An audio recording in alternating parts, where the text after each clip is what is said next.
మీరు తినే మాంసం పూర్తిగా ఉడకలేదా? అయితే ఒక ప్రమాదకర వ్యాధి రావచ్చు. అదే ట్రైకనోసిస్ అనే వ్యాధి. ట్రైకినెలా అనే సూక్ష్మ కీటకం వల్ల వస్తుంది. ఈ కీటకం పూర్తిగా ఉడకని పంది మాంసంలో, అడవి జంతువుల మాంసంలో ఉంటుంది. అలా ఉడకని మాంసం తింటే ఈ కీటకాలు మన శరీరంలోకి వెళ్తాయి.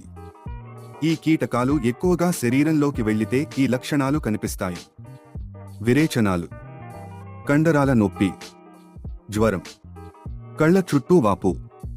ఆయుర్వేదంలో ఇలాంటి కీటకాల వల్ల వచ్చే వ్యాధులను కృమిరోగాలు అంటారు. ఈ వ్యాధిలో కఫదోషం, వాత దోషం ప్రధానంగా పెరుగుతాయి. కఫం పెరిగితే కీటకాలు పెరుగుతాయి. వాతం పెరిగితే నొప్పి, కండరాల బాధ వస్తుంది. అందుకే ఆయుర్వేదంలో ఇలాంటి పరిస్థితుల్లో కృమిహర చికిత్స, కఫ వాత శమనం, దీపన పాచన ఔషధాలు ఉపయోగిస్తారు. డాక్టర్ సూచన తప్పనిసరి. వ్యాధి నివారణ కొరకు మాంసాన్ని పూర్తిగా ఉడికించి తినాలి. శుభ్రత పాటించాలి. అనవసరంగా అడవి మాంసం తినకూడదు. Food is medicine, but wrong food becomes disease.